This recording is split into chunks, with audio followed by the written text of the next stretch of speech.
পুতুল ডায়েরি, ভালোবাসার কুড়ে ঘর, তোমার আমার কল্পনার রাজ্য।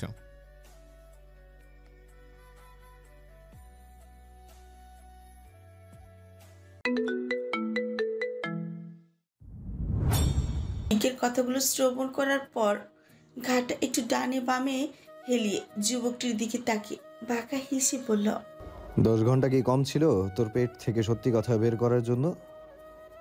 বুঝলাম। যাই করি না কেন তুই তোর মুখ খুলবি না। শেহজাদের এহেন কথায় যুবকটি কপট হেসে বলে, তার মানে আপনি হার মেনে নিয়েছেন বিএসকে? আমার সাথে যা ইচ্ছা তাই করতে পারেন, আমার কোনো আপত্তি নেই। একটা কথা মনে রাখবেন, আপনি ক্রাইমের বস। 3 মাথা অবধি কখনো পৌঁছাতে পারবেন না। আপনার এত এত পরিশ্রম সব বিফলে যাবে। শেহজাদ বাম হাত দিয়ে ললাটের বাম দিকটা স্লাইড করতে করতে ভরাট কঞ্চে বলল, তোর কথায় যুক্তি আছে কবির আলম, কিন্তু কি জানিস তো, মানুষ যতই খারাপ হোক কোথাও না কোথাও তার একটা দুর্বলতা থেকেই যায়। আর সেই দুর্বলতায় একবার হাত দিলে সেই খারাপ মানুষটাও একসময় ক্ষেপে যায়। সে সর্বোচ্চ চেষ্টা করে তার দুর্বলতাকে বাঁচানোর জন্য। কথাগুলো কবির নামক যুবকটির কর্ণগোচর হতে সে চকিত হয়ে তাকালো।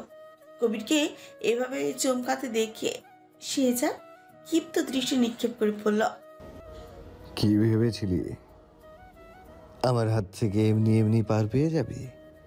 যদি এরকমটা ভেবে থাকিস তাহলে বলবো এটা তোর জীবনের সবচেয়ে বড় ভুল ছিল। ফুল ফ্যামিলি মস্কোতে লুকিয়ে উদ্ধার করেছিস আমায়। আমাকে কাঁচা খেলোয়াড়ই ভেবেছিলি? এমনি এমনি আমি বিএসকে হয়ে গেলাম? শোন, ওয়াসিফ শেহজাদ চৌধুরীর মনে দয়া মায়া থাকলেও বিএসকের মনে কোনো দয়া মায়া নেই। সো তুই আমার কাছ থেকে কোনো কিছু আশা করিস না। শেহজাদের কথাগুলো শুনে কবিরের লড়াটা সরু ভাঁজ বলল, এটা কিভাবে সম্ভব? বিএসকে এটা কিভাবে জানলো? তার পুরো ফ্যামিলি মেক্সিকোতে রয়েছে। সে তো অনেক গোপনীয়তা রক্ষা করে নিজের পরিবারকে সেভ করে রেখে এসেছে মেক্সিকোতে। দুনিয়ার একটা নিয়ম আজীবন ধরে একই থাকে, একটা মানুষ যতই খারাপ হোক না কেন দিন শেষে সে তার পরিবারের কাছে একজন ভালো সদস্য। এত এত চুরি করে কিসের জন্য করে? পরিবারের ভরণ পোষণের জন্যই তো করে। মানুষ এত খারাপ কাজ করে তার পরিবারের স্বার্থে, পরিবারের খুশিতে, পারিবারিক চাহিদা মেটানোর উদ্দেশ্যে। কারণ একজন মানুষ খারাপ মানুষও তার পরিবারকে ভালোবাসে, পরিবারকে শ্রদ্ধা করে, তাই তো তারা জীবনের ঝুঁকি নিয়ে খারাপ কাজগুলো করে থাকে। এখন কবিরের অবস্থা এক অসহায় পথিকের মতো। সে তার জীবন যুদ্ধে হেরে গেছে।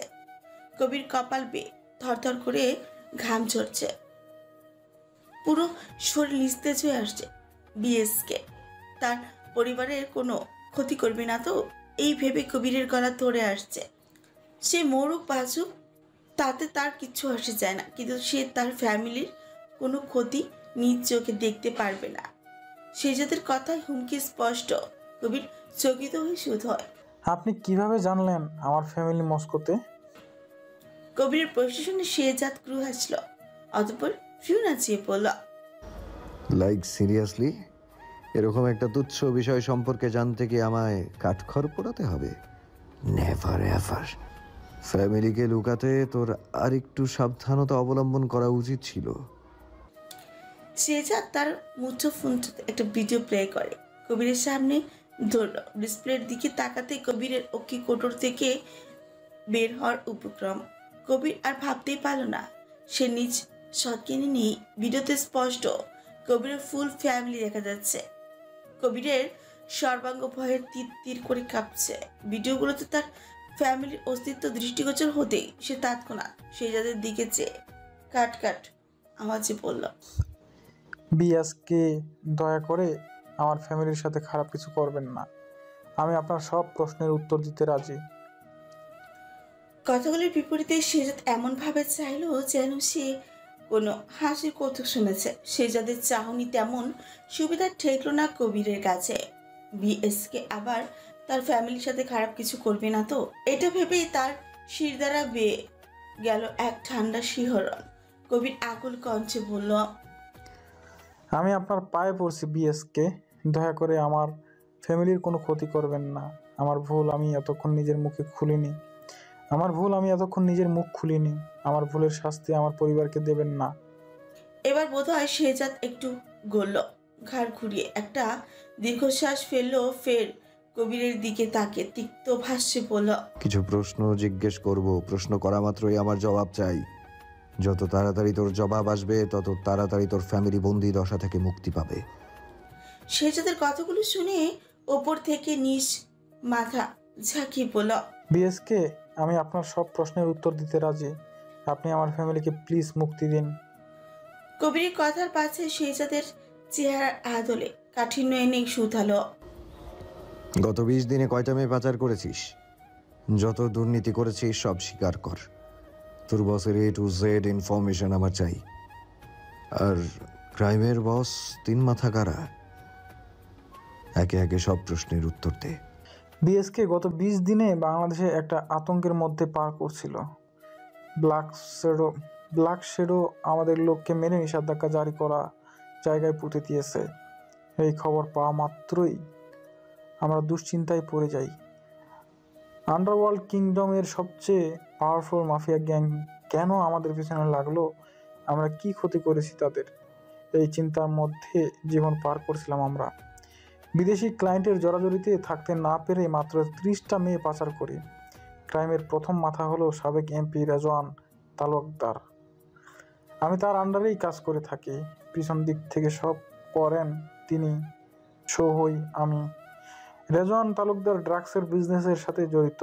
গত সপ্তাহে আপনি অর্থাৎ ব্ল্যাক শেডো 300 কোটি টাকার যে ড্রাগসগুলো কিনেছেন ওইসব রেজওয়ান তালুকদারের কোম্পানি থেকে ডেলিভারি হয়েছে। আমি আর কিছু জানি না রেজওয়ান তালুকদারের ব্যাপারে। বাকি রইল 2 মাথা। বিশ্বাস করুন, আমি 2 মাথাকে কোনোদিন সামনাসামনি সশরীরে দেখিনি। তাদের ব্যাপারে কিচ্ছু জানি না। তবে এটা সত্যি, আপনি 2য় মাথার খোঁজ পেরিজে পাবেন।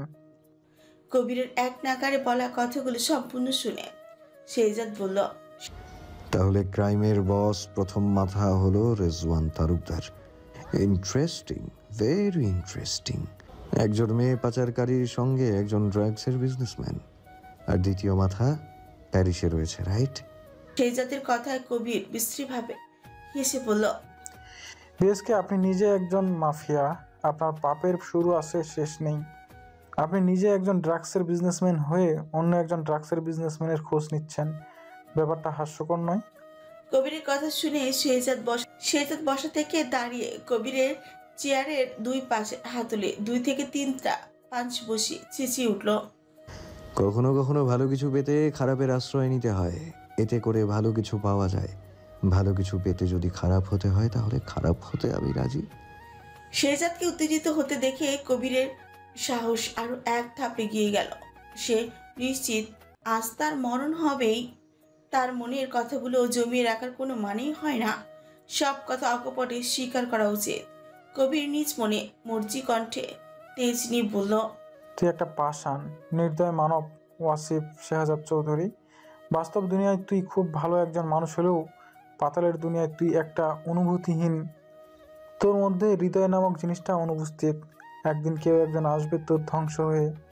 আমার মতো অবস্থা হবে তোর। আজ আমায় যেভাবে মারছিস ঠিক সেভাবেই তোকে মরতে। কবির এতটুকু বলে কোনো অনাকাঙ্ক্ষিত কিছু দর্শনে আসতে থেমে গেল। শেহজাদ শটান দাঁড়িয়ে হাতে এক বন্দুক নিল। সেই বন্দুকটা কবিরের মাথা বরাবর তাক করে হিংস্র দৃষ্টিতে গর্জে উঠে বলল, বিএসকে এর দুনিয়া একটা খোলা আসমানের মতো, যেখানে আজাদি খুঁজতেই থাকবে কিন্তু আজাদি মিলবে না। আমার দুনিয়াটা হলো একটা খাঁচা, যার দরজা আমার ইশারাতে খুলে। এখানে প্রবেশ করে নিজ ইচ্ছায়। তারপর তার সাথে কখন কি হবে সেটা সময় কিংবা ভাগ্য নয়, আমি ডিসাইড করি। তুই একজন মায়ের সন্তান হয়েও মায়ের জাতির সাথে প্রতিনিয়ত অন্যায় করেছিস। নারী পাচারের মতো একটা জঘন্য কাজে জড়িত ছিলি। তোর ক্ষমা একটাই, সেটা হলো মৃত্যু। কথাগুলো শেষ হওয়ার পর একটা বিকট শব্দ পুরো কামরা দেয়ালে দেয়ালে বাড়ি খেয়ে আবার কানে ফিরে আসলো। সঙ্গে সঙ্গে কান ঝাঁঝা করে উঠল।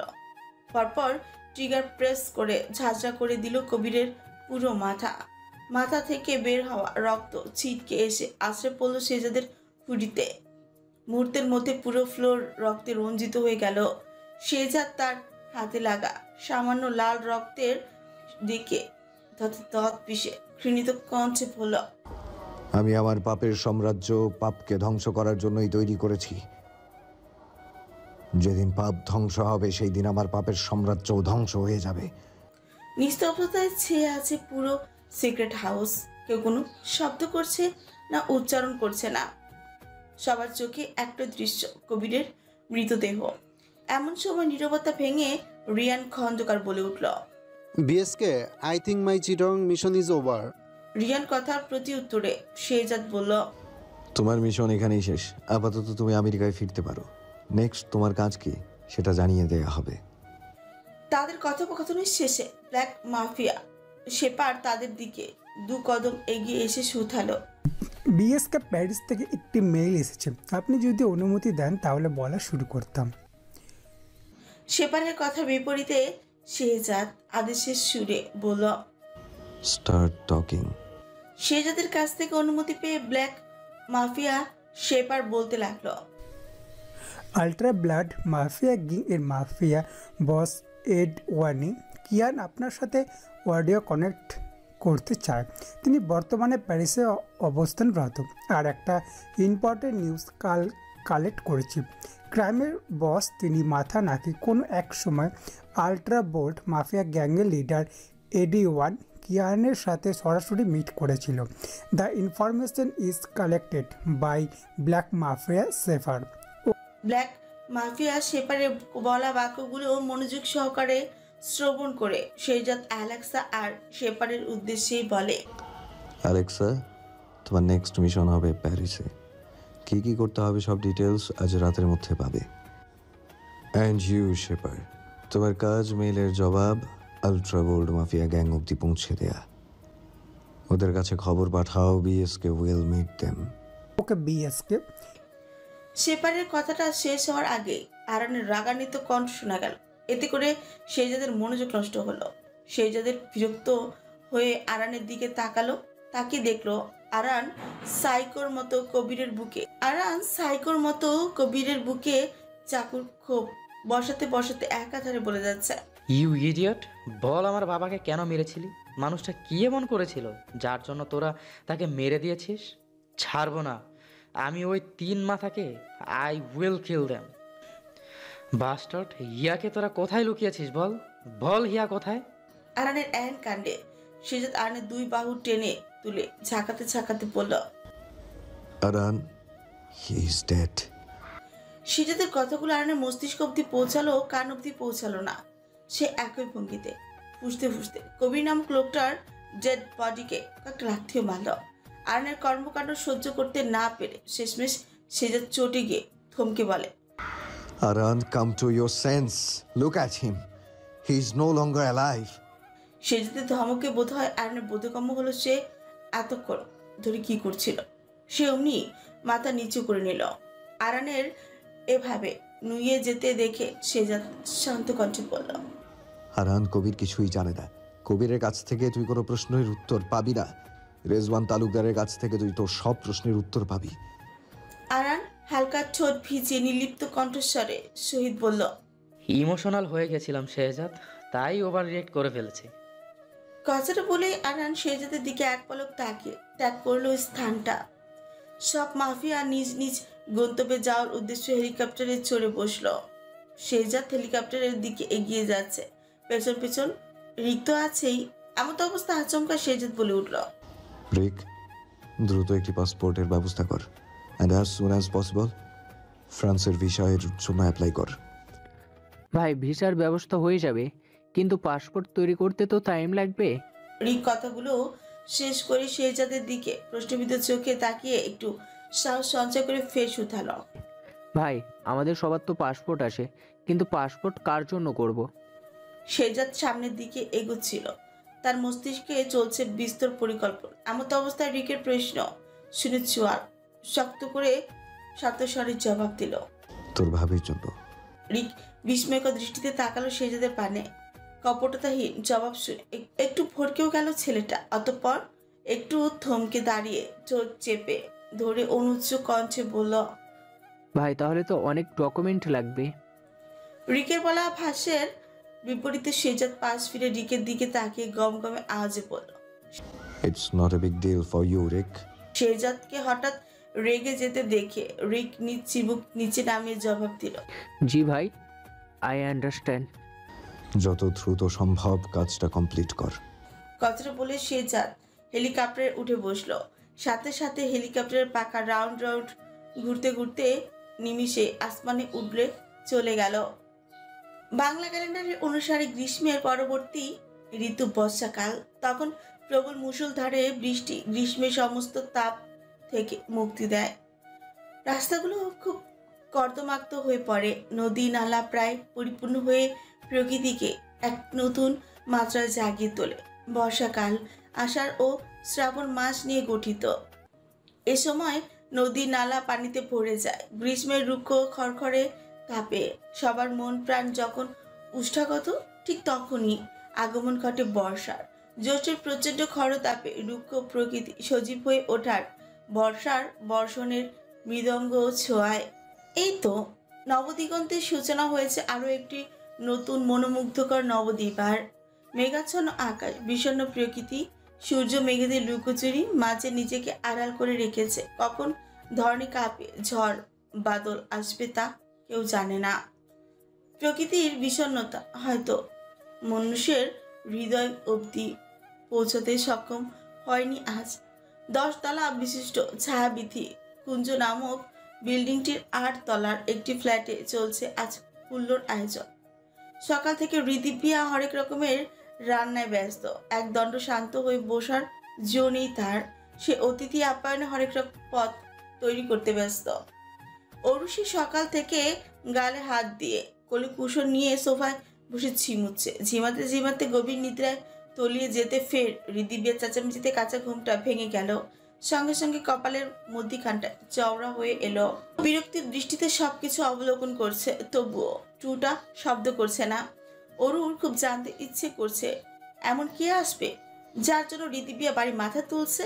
দীর্ঘ 8 বছর পর চৌধুরীদের সাথে হুট করে দেখা হয়ে যাওয়াতে অরু ভীষণভাবে আশ্চর্যিত হতবাক হয়েছিল। সাথে অনেক শক্ত হয়েছিল বইকে।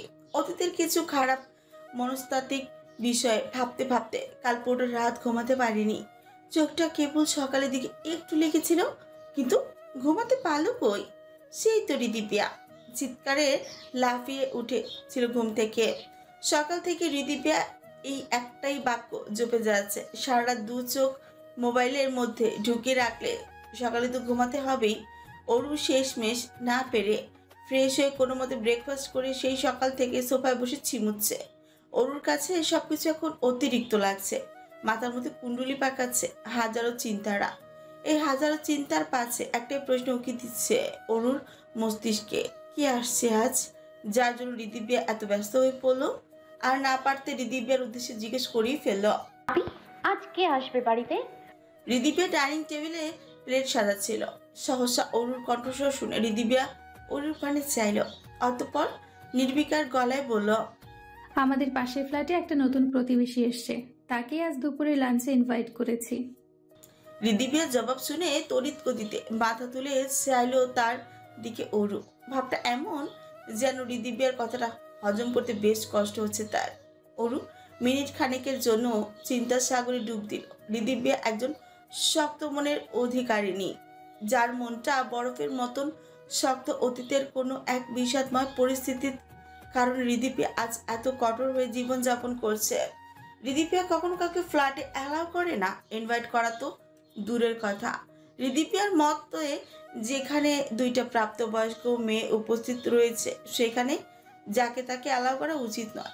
মানুষের মধ্যেও বহুরূপী মানুষ আছে যাদের বিশ্বাস করলে জীবনে চরমভাবে ঠকতে হয়। এক সমুদ্র পরিমাণ চিন্তার ইতি ঘটে অরু আশ্চর্যিত হয়ে বলল, আপনি তুমি হঠাৎ করে নতুন প্রতিবেশীকে কেন ইনভাইট করতে গেলে? তুমি কি তাকে চেনো? ঋদিপিয়া কাজের ফাঁকে একবার অরুর উৎসুক মুখশ্রী পরখ করে বলল, না, সে আমার পরিচিত নয়। আজকে সকালে ছেলেটা এখানে উঠেছে, ছেলেটার নাম হলো নিশু। ও একজন ইন্ডিয়ান। ইন্ডিয়া থেকে বাংলাদেশে এসেছে কিছু কাজের ক্ষেত্রে। সত্যি বলতে অনেক মিশুক ছেলেটা। আমার কাছে তো ওকে অনেক আপন আপন মনে হয়েছে। আজকে দুপুরে ওকে ইনভাইট করেছি। কত দূর থেকে পরিশ্রম করে এলো, এখন রান্না করে খেতে গেলে বিকেল গড়িয়ে আসবে। তাছাড়া নিশু আমাদের প্রতিবেশী, আমাদের একটা দায়িত্ব আছে, তাই না? রিদিপিয়ার বাচন ভঙ্গিমা দেখে অরু অবাক। তার কথার মাঝে লুকিয়ে রয়েছে গভীর ভালোবাসা। এত অল্প সময়ে ছেলেটাকে এত আপন করে নিল, ব্যাপারটা খানিকটা সন্দেহজনকই ঠেকল অরুর কাছে। যেখানে রিদিপিয়ার বিশ্বাস জেতা আর এভারেস্ট জয় করার সমান, সেখানে এই নিশু নামক ছেলেটি ডিরেক্ট বাড়িতে আসার আমন্ত্রণ পেয়ে গেল। ব্যাপারটা অবিশ্বাস্য নয় কি? এসব হাবিজাবি ভাবতে ভাবতে অরুর ধ্যান জ্ঞান হারিয়ে বসল। নাহিদ সকাল থেকে ইউটিউব ফলো করে 2-3 আইটেমের জুস বানাতে ব্যস্ত ছিল। কাজটা সম্পূর্ণ হতেই নাহিদ যেন হাঁপ ছেড়ে বাঁচল। কপালে জমা মৃদু মৃদু ঘামগুলো হাতের উল্টো পিঠ দিয়ে মুছে ফ্ল্যাগের সুইচ অফ করে জুস মেশিনটা পেঁচিয়ে নিয়ে কিচেনের দিকে এগোচ্ছিল। ঠিক তখনই অরুর রোবটের ন্যায় প্রতিবিম্ব দেখে থেমে গেল নাহিদ। চোখ দুটো ছোট ছোট করে একবার অরুর দিকে তাকিয়ে একটু গলা খাকারি দিল। না, এতেও কোনো কাজ হলো না। অরুর মনোযোগে বিঘ্ন ঘটল না। নাহিদ ঘাড় বাঁকা করে এক পলক মোবাইলের মধ্যে ডুবে থাকা জিনিয়ার দিকে চাইল। এদের দুজনের কর্মকাণ্ড দেখে নাহিদের গা পেতে চলে উঠল। ওর কেমন অন্যমনস্ক হয়ে বসে থাকতে দেখে নাহিদ জুস মেশিনটা টেবিলের উপর রাখতে রাখতে বলল, যেখানে তোরা মেয়েরা কাজ করবি আর আমি বসে শুয়ে কাটাবো, সেখানে সব কাজ আমি করে সেই মন ইউ অরো। সত্যি তোদের আর কিছু বলার নেই আমার। নাহিদের খোঁচা মারা কথায় ধ্যান ভাঙল অরুর। অতঃপর নাহিদের পানে সচকিত হয়ে বলল, বরাবরের মতোই আমি তোর ইচ্ছাকে প্রাধান্য দিই নাহিদ। তোর যখন এসব মেয়েলি কাজ করতে এত ইচ্ছে করে, তাহলে তোর ইচ্ছাটা পূরণ করতে রাজি আমি। তার জন্য যদি আমাকে বসে শুয়ে কাটাতে হয়, তাহলে কাটাতে রাজি আমি। আর সপ্তাহে সার্ভেন্টকে চেঞ্জ করে, কে যেন বলে আমার সার্ভেন্টের রান্না ভালো লাগে না, সার্ভেন্ট বাড়িতে থাকতে পারবে না। সার্ভেন্টকে নিয়ে যখন এত সমস্যা তোর, তাহলে নিজেই কর সব কাজ। অরুর কথার পাশে নাহিদের মুখটা চুপসে গেল। মুখটা এইটুখানি হয়ে এলো নাহিদের। চেহারা দেখে অরুর হাসি পেলেও সে হাসলো না। আগের ন্যায় গালে হাত দিয়ে বসে রইল। টেবিলের উপর রাখা জুস মেশিনটা ফের পেয়েছে নাহিদ। কিচেনের দিকে হাঁটা ধরল। এই উল্টা মাইন্ডের মেয়েদের সাথে তর্কে যাওয়া মানে নিজের ইজ্জত হরণ করা। নাহিদ যাওয়ার ঠিক 2 মিনিটের মাথায় সহসা কিচেন থেকে হতদন্ত হয়ে রিদিপিয়া এসে ব্যস্ত গলায় বলল, আরোরা, তুমি তো ভালো হিন্দি পারো, তাই না? তাহলে তো নিশুর সব কথা তুমি বুঝতেই পারবে। একটা কাজ করো, তুমি নিশুকে একটু বাংলা শিখিয়ে দিও। আমি বুঝতে পারি, কিন্তু ওকে ঠিক কিভাবে শেখাবো বুঝতে পারছি না। ডেইলি 8 ঘন্টা করে ওকে একটু বাংলা শেখানোর কাজটা তোমাকেই দিলাম। রিদিপিয়ার কথা শুনে অরু আহমক বনে গেল। ভাবাচাকা খেয়ে বোকার মতন এক মনে তাকিয়ে রইল। এভাবে বেকুবের মতো অরুকে এক ধ্যানে তাকিয়ে থাকতে দেখে রিদিপিয়া কুচকে বলে, কি হলো, এভাবে তাকিয়ে আছো কেন? রিদিপিয়ার কথার মাঝে কলিং বেলটা বাজখায় আওয়াজে বেজে উঠল। সেই দিকটায় মনোযোগ যেতে ভ্যাবলার মতো তাকিয়ে থাকা অরু থতমত খেয়ে বলে, তেমন কিছু না, আমি দরজা ওপেন করছি।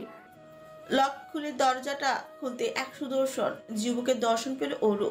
অরু এক প্রকার খুঁটিয়ে খুঁটিয়ে নিশু নামক ছেলেটির সর্বাঙ্গ পরখ করে নিল। ছেলেটি বেশ পরিপাটি হয়ে এসেছে। Black jeans, white colour T shirt, তার উপর লেদারের জ্যাকেট পরিধান করেছে। নিশু নামক ছেলেটি মোহিত চোখে অরুকেই দেখছে। ফ্রি কুচকানোর ফলে কপালের মধ্যিখানটায় একটা সূক্ষ্ম ভাঁজ পড়েছে, যাতে করে এই মেয়েটার সৌন্দর্য যেন আরো দ্বিগুণ হয়ে উঠেছে। ছেলেটির ঘোর লাগানো চোখ দুটোতে ভর করেছে একটা মুগ্ধতা। ছেলেটা মনে মনে আওড়ালো, দূর থেকে যতটা সুন্দর ভেবেছিলাম তোমায়, কাছ থেকে তার থেকে 1000 গুণ বেশি সুন্দর তুমি। মনে মনে একই কথা বললেও বাস্তবে একটা মনোমুগ্ধকর হাসি হেসে অরুর উদ্দেশ্যে সুধ হয়। হ্যালো, कैसे है आप? নিশুর প্রশ্নের উত্তরে অরু একটু হাসার চেষ্টা করে বলে, আছি হুমে, আপ আন্দার আয়। নিশু ভেতরে আসতে রিদিপিয়ার হাতের কাজ ফেলে রান্নাঘর থেকে ছুটে আসলো। এসে ভালো মন্দ জিজ্ঞেস করে খাতিরদারি করতে ব্যস্ত হয়ে পড়ল। অরু একটিবার ঋদিবিয়ার সম্পূর্ণ মুখশ্রী যাচাই করে নিল। বিরক্তির লেশ মাত্র নেই তার মুখমণ্ডলে। কত সুন্দর করে আপ্যায়ন করছে নিশু নামক ছেলেটি। সত্যি মানুষটা বেশ ভালো, তবে এটা ঠিক সে সবসময় গম্ভীর হয়ে চলাফেরা করে, নিজের ভালো দিকটা যার তার সামনে প্রকাশ করে না। একদিক দিয়ে নিশু লাকি, কারণ সে ঋদিবিয়ার মন পড়তে পেরেছে। নিশু নামক ছেলেটি ফ্ল্যাটের চারিদিকে দৃষ্টি বলিয়ে জিনিয়ার দিকে তাকিয়ে সুথল। बहन आप कैसे हैं? মুখে এই কথা জিজ্ঞেস করলো নিশু নামক ছেলেটি, মনে মনে শয়তানি হেসে বলে, hello sister, how are you? অবশ্য তুমি আমায় না চিনলেও আমি তোমায় খুব ভালো করে চিনি। তোমায় আমি কিভাবে না চিনতে পারি বলো?